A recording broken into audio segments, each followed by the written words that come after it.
Hello दोस्तों, learning by doing पे मैं प्रियंका आप सभी का स्वागत करती हूँ। और जैसा कि आपके सामने है, ये है जीके जीएस का क्वेश्चन प्रैक्टिस सेट नंबर 5, जो कि यूपी पुलिस एंड यूपीएसआई के लिए यूज़फुल है।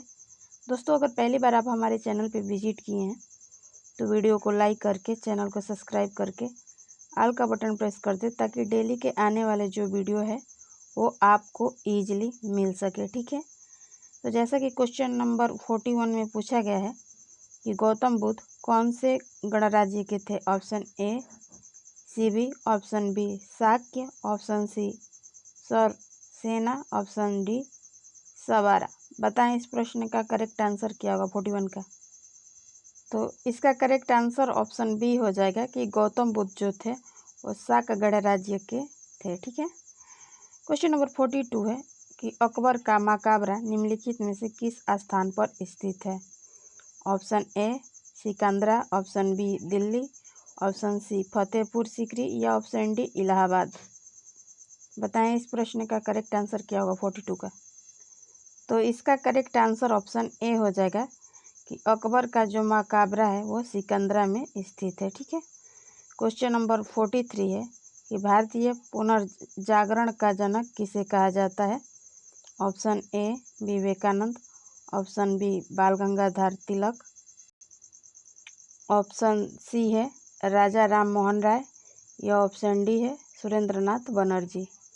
बताएं इस प्रश्न का करेक्ट आंसर क्या होगा। तो इसका करेक्ट आंसर ऑप्शन सी हो जाएगा। ठीक है, यानी राजा राम मोहन राय जो थे वो भारतीय पुनर्जागरण काल के जनक थे। ठीक है, क्वेश्चन नंबर 44 है आपके सामने कि गांधी इरविन समझौते किस वर्ष हुआ था। Option A 1905, option B 1931, option C 1947 या ऑप्शन डी 1942। बताएं क्वेश्चन नंबर 44 का करेक्ट आंसर क्या होगा। तो इसका करेक्ट आंसर ऑप्शन बी हो जाएगा। ठीक है, यानी 1931 में जो था वो गांधी इरविन समझौता हुआ था। ठीक है, क्वेश्चन नंबर 45 है कि कौन से संविधान से राजनीति विषयक निर्देश तत्व अपनाए गए हैं। ऑप्शन ए अमेरिका संविधान से, ऑप्शन बी ब्रिटिश के संविधान से, ऑप्शन सी आयरस के संविधान से या ऑप्शन डी फ्रांसीसी संविधान से। बताएं इस प्रश्न का करेक्ट आंसर क्या होगा 45 का। इसका करेक्ट आंसर ऑप्शन सी हो जाएगा कि राजनीति विषयक निर्देशक तत्व जो था वो आयरस के संविधान से अपनाया गया था। ठीक है, यानी ऑप्शन सी इसका करेक्ट आंसर हो जाएगा। क्वेश्चन नंबर 46 में पूछा गया है कि डॉट डॉट डॉट मौलिक अधिकार भारतीय संविधान में उल्लेखित है। Option A 5, option B 6, option C 7 या ऑप्शन डी 8। बताएं क्वेश्चन नंबर 46 का करेक्ट आंसर क्या है।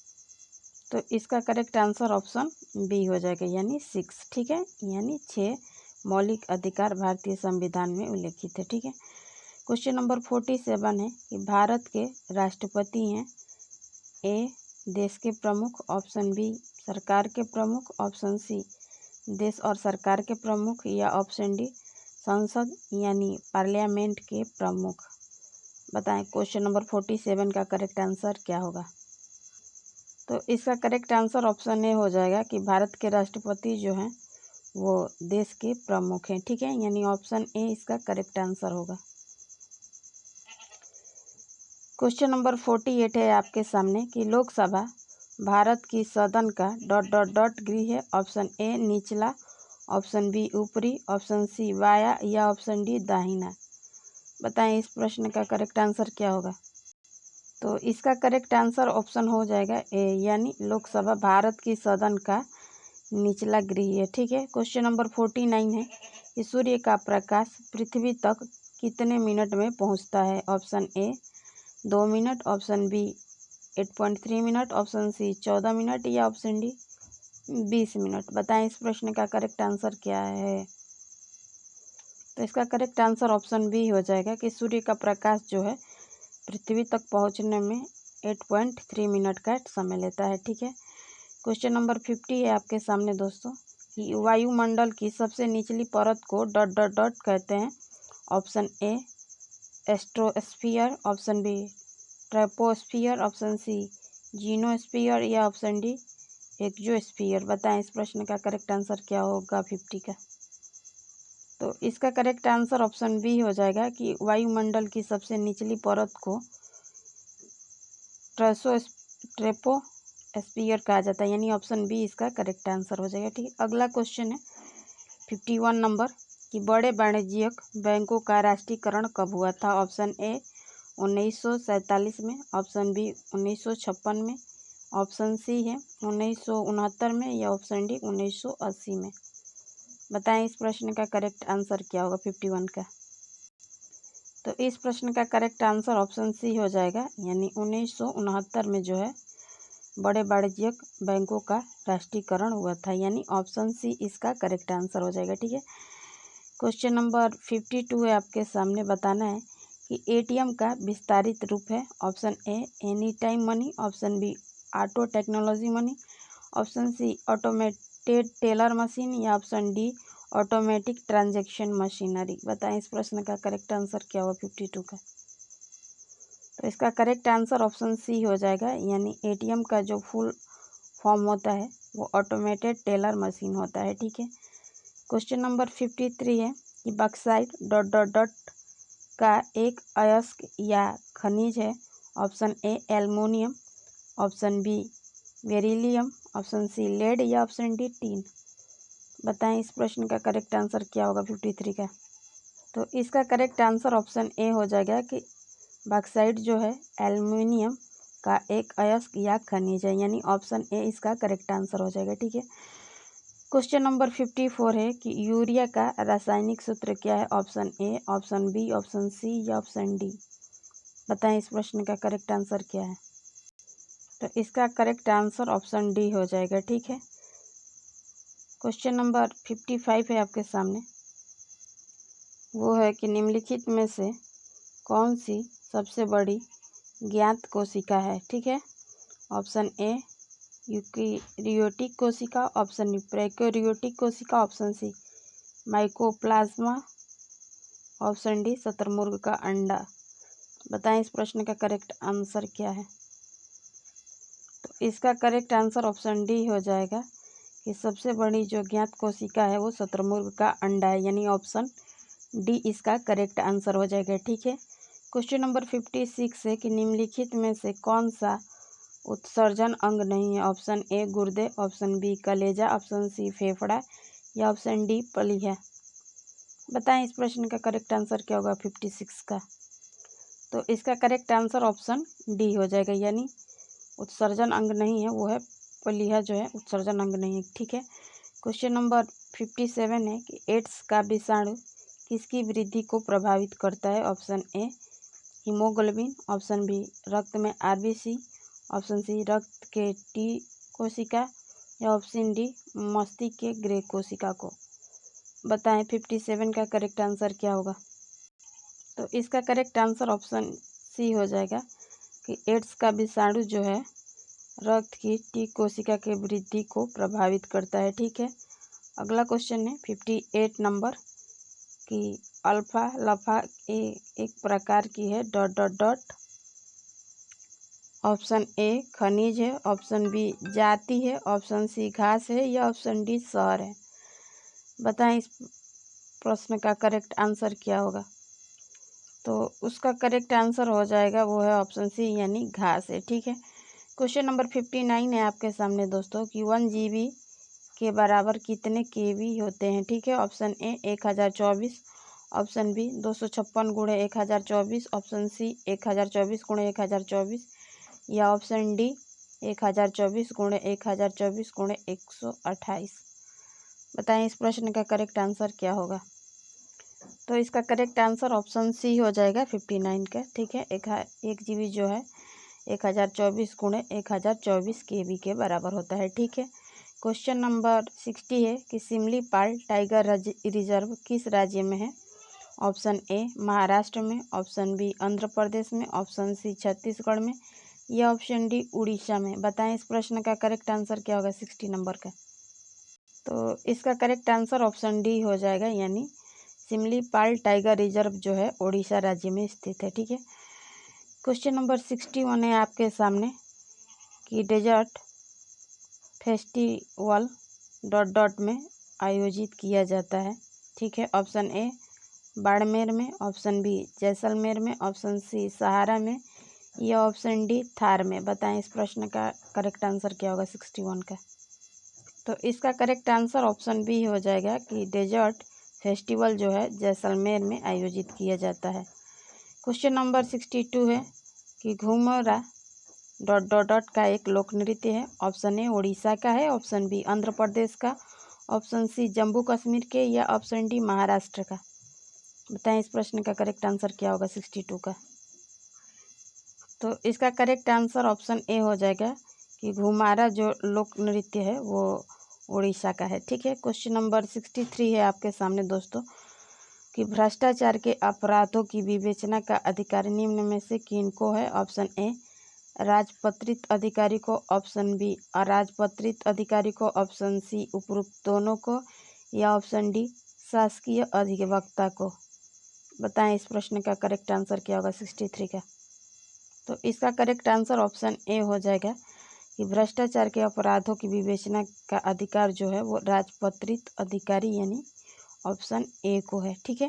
क्वेश्चन नंबर 64 है कि उत्तर प्रदेश के निम्नलिखित जनपदों में से कौन क्षेत्रफल की दृष्टि से सबसे छोटा है। Option A Varanasi, option B Jaunpur, option C Allahabad या ऑप्शन डी गाजीपुर। बताएं इस प्रश्न का करेक्ट आंसर क्या है। तो इसका करेक्ट आंसर ऑप्शन ए हो जाएगा। ठीक है। यानी उत्तर प्रदेश के जनपदों में जो है क्षेत्रफल की दृष्टि से सबसे छोटा वाराणसी है। ठीक है। यानी ऑप्शन ए इसका करेक्ट आंसर हो जाएगा। ठीक है। क्वेश्चन नंबर 65 है आपके सामने दोस्तों कि भारत में उत्तर प्रदेश जिस पैदावार का सबसे बड़ा उत्पादन करता है वह है ए खाद्यान्न, ऑप्शन बी तिलहन, ऑप्शन सी दलहन या ऑप्शन डी मसाले। बताएं इस प्रश्न का करेक्ट आंसर क्या होगा 65 का। तो इसका करेक्ट आंसर ऑप्शन ए हो जाएगा यानी खाद्यान्न जो है भारत के में उत्तर प्रदेश सबसे ज़्यादा पैदावार सबसे बड़ा उत्पादक है। ठीक है। क्वेश्चन नंबर 66 है कि भारतीय दंड संहिता की धारा 415 और 420 का संबंध किससे है। ऑप्शन ए शरारत से, ऑप्शन बी आपराधिक विश्वाभंग से, ऑप्शन सी धोखाधड़ी से या ऑप्शन डी है जबरन वसूली से। बताएं इस प्रश्न का करेक्ट आंसर क्या होगा 66 का। तो इसका करेक्ट आंसर ऑप्शन सी हो जाएगा कि भारतीय दंड संहिता की धारा 415 और 420 जो है वो धोखाधड़ी से संबंधित है। यानी ऑप्शन सी इसका करेक्ट आंसर हो जाएगा। ठीक है। क्वेश्चन नंबर 67 है। क्वेश्चन नंबर 67 है आपके सामने कि निम्नलिखित में से कौन सा बाल विवाह निषेध अधिनियम 2006 के बारे में सही है। ठीक है। पी और क्यू दो कथन दिए हैं, इसमें से बताना है आपको कि दोनों में से कौन सही है। ठीक है। पी में दिया है कि अधिनियम के अनुसार करार करने वाले पक्ष की इच्छा पर जो शादी के समय बच्चा था या थी प्रत्येक बाल विवाह अयोग्य है। जिला अदालत में वयस्कता प्राप्त करने के 3 वर्षों के भीतर शादी को रद्द करने के लिए याचिका दाखिल करके ऐसे व्यक्ति द्वारा अमान्यता की एक अज्ञाप्ति प्राप्ति की जा सकती है। और क्यू में है कि एक अज्ञाप्ति देने के समय जिला अदालत दोनों पक्षों और उनके माता पिता या अभिभावक को अन्य पार्टी धन, सोना, गहने, उपहार और अन्य मूल्यवान वस्तुओं को लौटाने का आदेश देता है। ठीक है। बताइए इसमें से कौन सही है। Option A, option B, option C and option D 67 का। तो इसका करेक्ट आंसर ऑप्शन डी यानी केवल पी सही है। ठीक है। अगला क्वेश्चन है 68 नंबर कि इस यातायात प्रतीक का क्या मतलब है। ठीक है। ये रहा आपके सामने सिंबल। ठीक है। इसमें दिया है ए में आगे कंपन पट्टी है, ऑप्शन बी आगे उबड़ खुबड़ा रास्ता है, उबड़ खाबड़ रास्ता है, सी है आगे 2 गति अवरोधक हैं, ऑप्शन डी आगे पहाड़ी रास्ता है। बताएं इस प्रश्न का करेक्ट आंसर क्या होगा 68 का। तो इसका करेक्ट आंसर ऑप्शन बी हो जाएगा कि आगे उबड़ खाबड़ रास्ता है। ठीक है, क्वेश्चन नंबर 69 है आपके सामने कि 1980 के दशक की शुरुआत में बिहार में जंगल बचाओ आंदोलन शुरू हुआ और बाद में झारखंड और उड़ीसा जैसे राज्यों में फैल गया। जब बिहार सरकार ने प्राकृतिक सालवन के स्थान पर डॉट डॉट उपजाने का फैसला लिया, तब सिंहभूम जिले के आदिवासी ने सरकार के इस फैसले का विरोध करते हुए आंदोलन शुरू किया था। ऑप्शन ए पटसन बागान, ऑप्शन बी कृषि खेती भूमि, ऑप्शन सी है रबर बागान या ऑप्शन डी सागवान बागान। बताएं इस प्रश्न का करेक्ट आंसर क्या होगा 69 का। तो इसका करेक्ट आंसर ऑप्शन डी हो जाएगा, यानी सागवान बागवान उपजाने का फैसला लिया। ठीक है, क्वेश्चन नंबर 70 है आपके सामने कि सूचना अधिकार अधिनियम के तहत एक प्राधिकृत निकाय के रूप में डॉट डॉट डॉट की स्थापना की गई। इसका काम उन लोगों की शिकायतों के आधार पर कार्रवाई करना है जो किसी लोक सूचना अधिकारी के पास अपनी सूचना प्रार्थना जमा नहीं कर पाए हैं। ऑप्शन ए सूचना अधिकार अदालत, ऑप्शन बी लोक अदालत, ऑप्शन सी लोकायुक्त या ऑप्शन डी केंद्रीय सूचना आयोग। बताएं क्वेश्चन नंबर 70 का करेक्ट आंसर क्या होगा। तो इसका करेक्ट आंसर ऑप्शन डी हो जाएगा, यानी केंद्रीय सूचना आयोग। ठीक है, क्वेश्चन नंबर 71 है। क्वेश्चन नंबर 71 है कि निम्नलिखित में से कौन सा जनहित याचिका के बारे में सही नहीं है। ठीक है, ऑप्शन ए हुसैन आरा खातून बनाम बिहार राज्य एक जनहित याचिका मामला था जिसने कि जेलों की अमानवीय परिस्थितियों पर ध्यान केंद्रित किया और इस मामले के परिणाम स्वरूप सुनवाई के तहत 40,000 से अधिक कैदियों को रिहा किया। ऑप्शन बी नागरिक बनाम असम राज्य, ऑप्शन सी में दिया है परमानंद कटरा बनाम भारत सरकार एक जनहित याचिका मामला था जिसने यह घोषणा करने की मांग की कि चिकित्सा पेशे में हर सदस्य का यह सर्वोपरि दायित्व है कि हर घायल नागरिक को किसी भी प्रक्रियागत औपचारिकताओं का इंतजार किए बिना जितना जल्दी हो सके चिकित्सा सहायता दे। और ऑप्शन डी है कि MC मेहता बनाम भारत सरकार एक जनहित याचिका का मामला था जिसने कि गंगा जल प्रदूषण के मुद्दे को समाधान करने की मांग की। ठीक है, बताएं इस प्रश्न का करेक्ट आंसर क्या होगा। तो इसका करेक्ट आंसर ऑप्शन बी हो जाएगा कि जो है याचिकाओं के बारे में जो सही नहीं है वो है नागरिक बनाम असम राज्य। ठीक है, ऑप्शन बी इसका करेक्ट आंसर हो जाएगा। ठीक है, क्वेश्चन नंबर 72 है आपके सामने दोस्तों। डॉट डॉट डॉट अपकृत्य कानून में एक महत्वपूर्ण मामला था और पूर्ण देयता नियम के सिद्धांत को प्रस्तुत करने का एक कारण था। ऑप्शन ए MC मेहता बनाम भारत संघ, ऑप्शन बी गोलकनाथ बनाम पंजाब राज्य, ऑप्शन सी लाल बिहारी बनाम बिहार राज्य, ऑप्शन डी केशवानंद भारती बनाम केरल राज्य। बताएं इस प्रश्न का करेक्ट आंसर क्या होगा 72 का। तो इसका करेक्ट आंसर ऑप्शन ए हो जाएगा कि MC मेहता बनाम भारत संघ अपकृत्य कानून में एक महत्वपूर्ण मामला था और पूर्ण देयता नियम के सिद्धांत को प्रस्तुत करने का एक कारण था। ठीक है, ऑप्शन ए इसका करेक्ट आंसर होगा। अगला क्वेश्चन है क्वेश्चन नंबर 73 है आपके सामने कि इनमें से कौन सी वह श्रेणी नहीं है जिसके तहत राज्य नीति निर्देश के सिद्धांत को वर्गीकृत किया जाता है। ऑप्शन ए आसमार्कों की सुरक्षा, ऑप्शन बी पर्यावरण, ऑप्शन सी अन्य देशों के साथ संबंध या ऑप्शन डी आर्थिक और समाजवादी। बताएं इस प्रश्न का करेक्ट आंसर क्या होगा 73 का। तो इसका करेक्ट आंसर ऑप्शन सी हो जाएगा, यानी अन्य देशों के साथ संबंध होगा। ठीक है, क्वेश्चन नंबर 74 है आपके सामने दोस्तों कि निम्नलिखित में से कौन सा विषय राज्य सूची का एक हिस्सा है। ऑप्शन ए वन, ऑप्शन बी जनसंख्या नियंत्रण और परिवार नियोजन, ऑप्शन सी है कृषि आय पर कर, ऑप्शन डी है आर्थिक और सामाजिक योजना। बताएं 74 का करेक्ट आंसर क्या है। तो इसका करेक्ट आंसर ऑप्शन सी हो जाएगा। ठीक है, कि राज्य सूची का एक जो हिस्सा है वो है कृषि आय पर कर। ठीक है, क्वेश्चन नंबर 75 है कि भारत सरकार के वित्तीय खातों से जुड़े भारत के नियंत्रक और महालेखा परीक्षक का प्रतिवेदन किसे प्रस्तुत किया जाता है? ऑप्शन ए केंद्रीय मंत्रिमंडल को, ऑप्शन बी संसद को, ऑप्शन सी प्रधानमंत्री को, या ऑप्शन डी राष्ट्रपति को। बताएं इस प्रश्न का करेक्ट आंसर क्या होगा।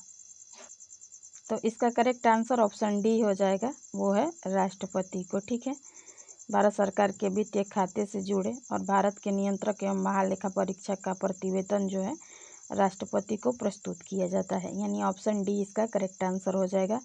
क्वेश्चन नंबर 76 है कि हाल ही में मिस्टर साउथ एशिया का खिताब किस भारतीय बॉडी बिल्डर को दिया गया? Option A Rana Vijay, option B Paramjit Dhillon, option C Ravinder Malik, option D उपयुक्त में से कोई नहीं। बताएं इस प्रश्न का करेक्ट आंसर क्या होगा। तो इसका करेक्ट आंसर ऑप्शन सी हो जाएगा। ठीक है, यानी रविंदर मालिक को दिया गया। ठीक है, क्वेश्चन नंबर 77 है कि जुलाई 2019 को सोसाइटी पत्रिका द्वारा लंदन में आयोजित एक कार्यक्रम में किस भारतीय को the society global Indian icon award 2019 से सम्मानित किया गया? Option A Dinesh Tiwari, option B Ravish Kumar, option C Rajiv Singh, या ऑप्शन डी अवनीश चंद्र। बताएं इस प्रश्न का करेक्ट आंसर क्या होगा 77 का। इसका करेक्ट आंसर ऑप्शन ए हो जाएगा। ठीक है, यानी दिनेश तिवारी को the society global Indian icon award 2019 से सम्मानित किए गए। ठीक है, क्वेश्चन नंबर 78 है कि वर्ष 2020 व 2024 के ओलंपिक के तैयारियों के समन्वय एवं रणनीति बनाने हेतु गठित 10 सदस्यीय उच्च सदस्य के स्तरीय समिति के अध्यक्ष थे। ठीक है, option A Rajyavardhan Singh Rathore, option B Mary Kom, option C वारिदर बात्रा, ऑप्शन डी किरण रिजिजू। बताएं इस प्रश्न का करेक्ट आंसर क्या होगा। तो इसका करेक्ट आंसर ऑप्शन डी हो जाएगा, किरण रिजिजू थे। ठीक है, क्वेश्चन नंबर 79 है आपके सामने दोस्तों कि 18 जुलाई 2019 को IUCN द्वारा स्केली फुट स्नेल नामक दुर्लभ घोंघा प्रजाति को लुप्त प्राय किया गया है। यह प्रजाति पाई जाती है ऑप्शन ए मेडागास्कर के पूर्व हिंद महासागर में, ऑप्शन बी बंगाल के खाड़ी में, ऑप्शन सी भूमध्य सागर में, या ऑप्शन डी है ऑस्ट्रेलियन ग्रेट बैरियर रीफ के पास। बताएं इस प्रश्न का करेक्ट आंसर क्या होगा। तो इसका करेक्ट आंसर ऑप्शन ए हो जाएगा। ठीक है, यानी मेडागास्कर के पूर्व हिंद महासागर में पाया जाता है। ठीक है, क्वेश्चन नंबर 80 है आपके सामने कि भारत द्वारा विकसित सबसे हल्की बुलेट प्रूफ जैकेट यानी भाभा कवच का वजन है? Option A 7.6 kilogram, option B 8 kilogram, option C है 9.2 किलोग्राम, या ऑप्शन डी है 10.7 किलोग्राम। बताएं क्वेश्चन नंबर 80 का करेक्ट आंसर क्या है। तो इसका करेक्ट आंसर ऑप्शन सी हो जाएगा कि 9.2 किलोग्राम है। ठीक है, भाभा कवच का वजन। ठीक है, और इस तरह दोस्तों क्वेश्चन प्रैक्टिस सेट नंबर 5 के जो 40 क्वेश्चन का सीरीज था कंप्लीट होता है। दोस्तों अगर फर्स्ट टाइम आप हमारे चैनल पे विजिट किए हैं तो वीडियो को लाइक, चैनल को सब्सक्राइब और आल का बटन प्रेस कर दीजिए ताकि डेली के आने वाले जो वीडियो हैं आपको ईजिली मिल सके। और अपने फ्रेंड कलिंग्स पीयर ग्रुप में जिनसे रिलेटेड है उनके यहाँ भी शेयर करें ताकि अदर पर्सन को भी इस कंटेंट का प्रॉफिट मिल सके। तो फिर मिलेंगे नेक्स्ट वीडियो में नेक्स्ट क्वेश्चन प्रैक्टिस सेट के साथ। तब तक के लिए धन्यवाद। आपका दिन मंगलमय हो।